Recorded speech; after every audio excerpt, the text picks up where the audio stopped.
Hello everyone, welcome back to our channel. I hope you all are fine. आज का topic है हमारा series of legislation and cooperatives for JKPSC assistant registrar cooperative societies के लिए। तो जितने भी हमारी लेजिस्लेटिव एक्ट्स हुए थे या जो कमिटीज हुई थी उन पे आज हम एमसीक्यूज और थोड़ा डिस्क्रिप्शन लाए हैं। तो स्टार्ट करते हैं वीडियो। फर्स्ट क्वेश्चन है, according to which act farmers couldn't be arrested और imprisoned if they fail to pay their डेब्ट। तो कौन सा ऐसा एक्ट बना था जिसके अकॉर्डिंग फार्मर्स को अरेस्ट करना या उनको जेल में डालना मना कर दिया गया था। अगर वो लोन या नहीं चुका पाते थे तो उनको जेल नहीं होगी। तो ये कौन से एक्ट के अंदर कहा गया था? ये कहा गया था हमारा option B, Deccan agriculturist relief act. तो ये जो डेक्कन रिलीफ एक्ट था, इसके मुताबिक जो फार्मर्स वगैरह थे, जब वो कर्जदारों से जब नहीं चुका पाते थे लोन्स वगैरह, तो उनके लिए ये रूल निकाला गया था कि उनको अरेस्ट या उनको जेल में ना डाला जाए। ठीक है। Deccan agriculturist relief act was passed in 29 अक्टूबर 1879। तो ये 29 अक्टूबर को ये एक्ट पास किया गया था। ठीक है। And it was also known as act of relief of indebted agriculturalist in south India. तो बेसिकली ये एक्ट जो था, ये साउथ इंडियन जो एग्रीकल्चरलिस्ट थे उनके लिए बनाया गया था कि उनको एक रिलीफ मिले कि जब भी वो कर्ज नहीं चुका पाते थे ड्यू टू वेदर कंडीशंस और सो मेनी कंडीशंस, फार्मर्स को जब नहीं मिल पाता था, उतना पैसा नहीं जुड़ता था, तो उनको जेल हो जाती थी या अरेस्ट कर लिया जाता था। ठीक है। तो उस चीज को खत्म कर दिया गया था इस एक्ट के बाद। ठीक है। Second question, which was the act to amend and provide extension to Taccavi act of north India to some other parts of country. तो जो हमारा तकावी एक्ट था, ठीक है, ये जो एक्ट था इसको अमेंड, एक एक्ट लाया गया जिसमें इस एक्ट को अमेंड कर दिया गया ताकि जो हमारे एग्रीकल्चर वगैरह है, जो भी एग्रीकल्चरलिस्ट लोन वगैरह लेते हैं, ठीक है, उनका जो है उस चीज को थोड़ा एक्सटेंशन मिल जाए। ठीक है। तो ये हमारा जो ऑप्शन ए है, एग्रीकल्चरलिस्ट लोन एक्ट, इस एक्ट के अंदर जो है, ठीक है, बोला गया था, इसी एक्ट के अंदर तकावी एक्ट को अमेंड किया गया था और बोला गया था कि तकावी एक्ट जो है इसको नॉर्थ इंडिया से और भी पार्ट्स जो है कंट्री में वहां पे स्प्रेड किया जाए। ठीक है। इसके मुताबिक जितने भी लोन वगैरह लेते थे फार्मर्स वगैरह, तो उनको एक्सटेंशन दे दी जाती थी, उनके टाइम पीरियड से ज्यादा दे दिया जाता था अगर वो नहीं चुका पाते थे। ठीक है। तो ये तो पहले ही हो गया था ना कि जेल वगैरह भी बंद कर दी गई थी उनकी। ठीक है। The Agriculturist Loan Act came into force on 1st August 1884। तो ये 1884 1 अगस्त को लोन एग्रीकल्चरल लोन एक्ट जो था फोर्स में आया था। ठीक है। Third question, which act was the first attempt to institutionalise cooperatives in India. तो कॉपरेटिव्स को एक तरह का इंस्टीट्यूशनलाइज किया गया था इंडिया में। वो पहला अटेम्प्ट कौन से एक्ट के अंदर किया गया था? तो वो है हमारा option C, cooperative credit societies act. ठीक है। कॉपरेटिव क्रेडिट सोसाइटीज एक्ट के अंदर क्या कहा गया था कि जितने भी कॉपरेटिव्स हैं इंडिया में, ठीक है, कोऑपरेटिव सोसाइटीज हैं, उनको एक तरह का इंस्टीट्यूशनलाइज किया जाए। ठीक है। उनको एक तरह का मतलब प्रॉपर उनकी एक इंस्टीट्यूशन बनाया जाए उनके लिए। ठीक है। This act was enacted in 1904 having 29 sections. तो ये जो एक्ट था ये 1904 में जो है इनेक्ट किया गया था। ठीक है। अब इस एक्ट के मुताबिक क्या कहा गया था कि ये सबसे पहले कब इनेक्ट हुआ था? 25 मार्च 1904 को। ठीक है। और इसके जो थे 29 सेक्शंस पास किए गए थे। ठीक है। इसके अंदर जो कहा गया था कि जो हमारा कोऑपरेटिव सोसाइटी होगी, जो हमारा कोऑपरेटिव होगा, उसमें मिनिमम 10% होने चाहिए। ठीक है। 10 से कम होंगे तो वो कोऑपरेटिव्स में नहीं लाई जाएगी सोसाइटी। ठीक है। उसके बाद बोला गया था कि it was only for credit societies. ये सिर्फ क्रेडिट सोसाइटीज के लिए ही एक्ट बनाया गया था। ठीक है। जो कि लोन वगैरह पे बनी थी सोसाइटीज। ठीक है। उसके बाद इसका प्रिंसिपल भी वही था, डेमोक्रेटिक कंट्रोल था कि 1 मैन 1 वोट। ठीक है। 1 मैन 1 वोट और वॉलंटरी मेंबरशिप थी। ठीक है। कि जो आना चाहता है सोसाइटी में वो ओपनली इन्वॉल्व हो सकता है सोसाइटी में। ठीक है। उसके बाद डिपॉजिट फ्रॉम मेंबर्स ओनली। इस एक्ट के मुताबिक बोला गया था कि जितने भी मेंबर्स हैं सिर्फ उनसे डिपॉजिट लिया जाएगा, बाहर से डिपॉजिट नहीं लिया जाएगा। और अगर बाहर से डिपॉजिट लेते भी थे तो ये क्या करते थे, ये गवर्नमेंट वगैरह से लोन्स लेते थे। ठीक है। उसके बाद control by registrar of each society appointed by government. तो जो रजिस्ट्रार था, ठीक है, वो हर सोसाइटी को कंट्रोल करता था। ठीक है। जिसको गवर्नमेंट जो थी अपॉइंट करती थी। ठीक है। ओके। तो जो हमारा रजिस्ट्रार था, ठीक है, वही सोसाइटी को कंट्रोल करता था। और इस रजिस्ट्रार को कौन अपॉइंट करता है? गवर्नमेंट अपॉइंट करती है। ये इस एक्ट के अंदर बोल दिया गया था, जो कि आज दिन तक यही चल रहा है। ठीक है। उसके बाद distribution of funds as loan to members only. तो इन्होंने बोला था कि जितने भी फंड्स हमें कलेक्ट होंगे, ठीक है, उसका डिस्ट्रीब्यूशन जो होगा वो हम मेंबर्स में करेंगे और लोन्स देंगे किस बेसिस पे? कोलेटरल के बेसिस पे। कोलेटरल आपको मैंने इकोनॉमिक्स में भी समझाया था कि कोलेटरल क्या होता है कि जब भी आप कोई कर्ज लेते हैं, कोई लोन लेते हैं, तो उसमें आप आप कोई चीज गिरवी रखते हैं, ठीक है, एक बेसिस रखते हैं लोन का, ठीक है, तो वो चीज दे के ही इनको मेंबर्स को लोन दिए जाते थे कोलेटरल पे। उसके बाद है when was the cooperative societies act amended for the first time after it's formation 1904। तो हमारा जो कोऑपरेटिव सोसाइटीज एक्ट बनाया गया था 1904 में, इसको अमेंड किया गया था। और वो पहला अमेंडेड कब अमेंड किया गया था, वो है हमारा ऑप्शन डी 1912। 1912 में first time cooperative society act जो कि 1904 में बना था, उसको अमेंड कर दिया गया था, ठीक है। और ये जो एक्ट अमेंड किया गया था, ठीक है, इसमें लॉज जो थे वो कोऑपरेटिव सोसाइटीज के थे, वो चेंज किए गए थे कुछ लॉज, ठीक है। और ये बेसिकली अमेंड क्यों किया गया था, ताकि जो प्रमोशन है फॉर्मेशन है कोऑपरेटिव सोसाइटीज की, उसको और अच्छे से बढ़ाया जाए, उसकी रेक्टिफाई किया जाए, उसको फैसिलिटेट किया जाए, ठीक है। कोऑपरेटिव सोसाइटी एक्ट 1912 के मुताबिक क्या बोला गया था, सबसे पहले ये 1 मार्च 1912 में, ठीक है, लाया गया था, इनेक्ट किया गया था, पास किया गया था।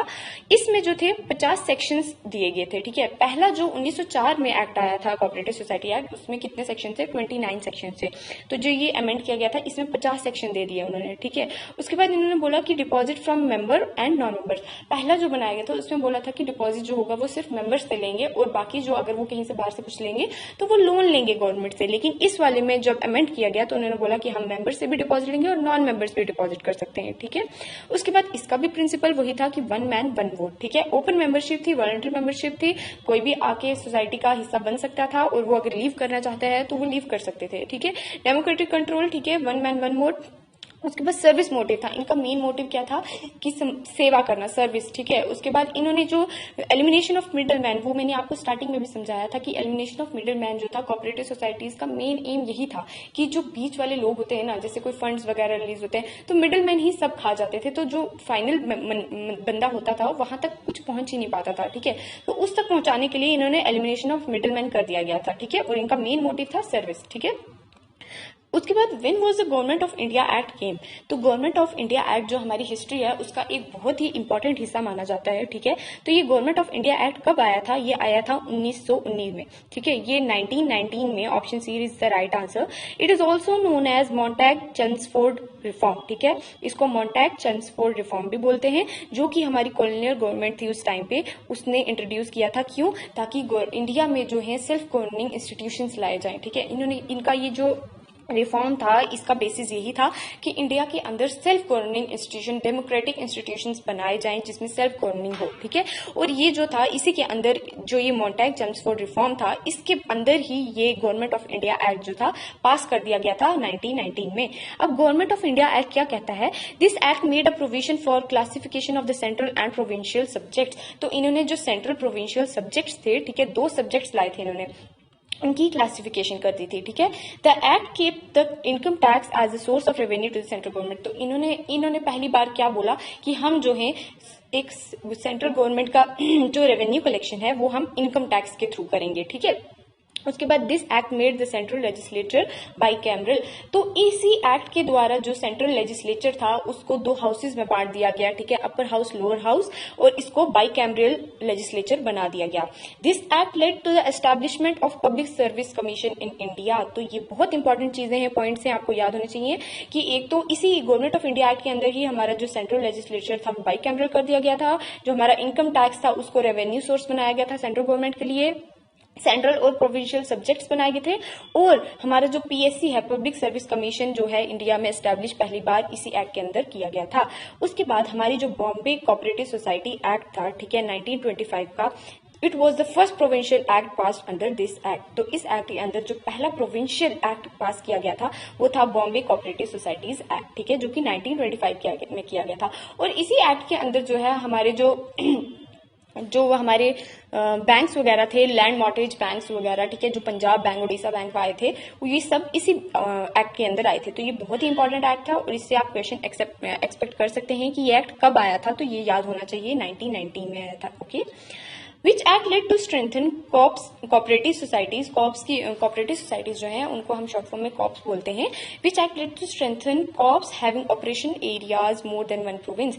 तो कौन से एक्ट के अंदर कॉप्स को जो था, एक प्रोविंस से ज्यादा कॉप्स जो है वहां पे स्ट्रेंथन कर दिए जाएंगे। तो ये कौन सा एक्ट था, ये था हमारा option B, multi unit cooperative society act. Multi unit cooperative society act के अंदर जो था कोऑपरेटिव सोसाइटीज को स्ट्रेंथन किया गया था, जो कि एक प्रोविंस से ज्यादा प्रोविंसेस में ऑपरेशनल एरियाज थे उनके, ठीक है। उसके बाद how many types multi unit cooperative societies act was amended. तो ये जो multi unit cooperative societies act था, जो कि एक प्रोविंस से ज्यादा जो कोऑपरेटिव सोसाइटीज है उनको स्ट्रेंथन करने का एक्ट था, ये कितनी बार अमेंड किया गया है? तो ये हमारा 2 बार अमेंड हुआ है। ठीक है, अब देखिए पहला जो था ये पास कब किया गया था? 1942 में ये जो MUCS multi unit cooperative societies act था पास किया गया था बाय ब्रिटिश गवर्नमेंट। ठीक है, it was amended for the first time in 1984, 1984 I think बोलते हैं। 1984 में पहली बार जो था ये अमेंड किया गया था और इसके अंदर 10 सेक्शन और 27 रूल्स बनाए गए थे।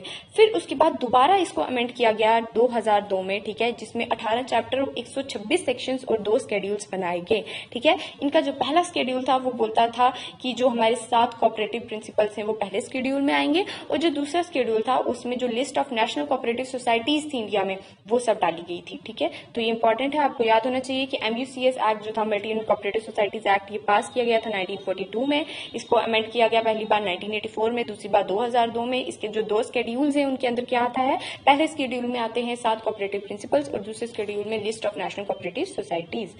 उसके बाद on the recommendation of which committee NABARD act came into force.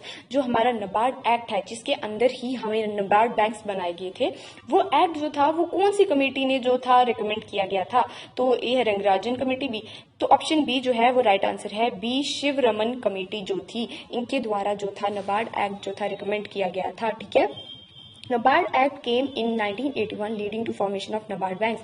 तो जो नबार्ड बैंक्स थे ये इसी एक्ट के द्वारा बनाए गए थे और ये एक्ट कब आया था? 1981 में। अब नबार्ड की फुल फॉर्म बहुत इंपॉर्टेंट है, आपको याद होनी चाहिए, national banks for agriculture and rural development. और नबार्ड बैंक्स आपको पता है जितने भी हमारे एग्रीकल्चर लोन्स होते हैं, रूरल जो लोन्स होते हैं वो सब जो है नबार्ड बैंक्स ही देते हैं। ठीक है, जितने भी फंड स्कीम्स वगैरह रिलीज होती हैं फार्मर्स वगैरह के लिए, वो बेसिकली हमारे नबार्ड जो है वही रिलीज करता है। और नबार्ड एक बहुत बड़ा सोर्स ऑफ इनकम है हमारे एग्रीकल्चरल सोसाइटीज के लिए। ठीक है, उसके बाद when was the national cooperative development corporation form. जो हमारा NCDC है, नेशनल कोऑपरेटिव डेवलपमेंट कॉर्पोरेशन, ये कब फॉर्म किया गया था? तो ये हुआ था हमारा 1963 में। ठीक है, option D is the right answer.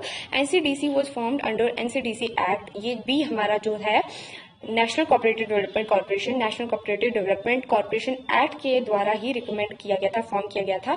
और ये एक्ट किसने रिकमेंड किया था? All India rural credit survey committee. All India rural credit survey committee ने जो है NCDC एक्ट को रिकमेंड किया था और इसके द्वारा ही जो है हमारा कॉर्पोरेशन है फॉर्म किया गया था 1963 में। ठीक है, डेट्स बहुत इंपॉर्टेंट है, कोई पता नहीं कहाँ से क्वेश्चन आ जाए, तो याद होने चाहिए कि जो हमारा NCDC है कब फॉर्म किया गया था? 1963 में। 10th क्वेश्चन है, national cooperative policy was formed on. जो हमारी नेशनल कोऑपरेटिव पॉलिसी है वो कब फॉर्म की गई थी? तो हमारी ये जो नेशनल कोऑपरेटिव पॉलिसी है ये हमारी 2002 में फॉर्म की गई थी। Okay, option B is the right answer. NCP national cooperative policy was formed in 2002 to aiming to create an environment for development of coops मतलब cooperative societies, provide financial resources, credits, educate budget etcetera. तो ये जो policy है इसके तहत क्या बोला गया था कि जो इतना भी हमारे कोऑपरेटिव डेवलपमेंट है उसके ऊपर मेन फोकस किया जाए। ठीक है, उन्हें फाइनेंशियल रिसोर्सेज प्रोवाइड की जाए, क्योंकि फाइनेंशियली स्टेबल होंगी कोऑपरेटिव सोसाइटीज तो ही वो अच्छे से वर्क कर पाएंगी। ठीक है, और उनको क्रेडिट्स वगैरह, लोन्स वगैरह प्रोवाइड किए जाएं, उनका जो बजट मैनेजमेंट वगैरह है वो सब देखा जाए। तो ये जो हमारी नेशनल कोऑपरेटिव पॉलिसी है बहुत इंपॉर्टेंट है। ठीक है, ये आपको पता होना चाहिए 2002 में फॉर्म की गई थी। So thank you so much for watching the video. I hope आपको वीडियो अच्छी लगी होगी। अगर अच्छी लगी है तो लाइक कीजिए वीडियो को, शेयर कीजिए अपने फ्रेंड्स के साथ और सब्सक्राइब कीजिए हमारे चैनल को। और बाकी वीडियोस देखने के लिए आप हमारे चैनल के साथ जुड़े रहिए और हमारी जो प्लेलिस्ट है वहाँ पे जाके जरूर चेकआउट कीजिएगा। हमने बहुत सी प्लेलिस्ट बना रखी है फाइनेंस अकाउंट असिस्टेंट के एग्जाम के लिए भी। वहाँ पे economics, stats, English, accountancy, everything you will get what you need. तो please go and check out the videos. Okay, thank you so much.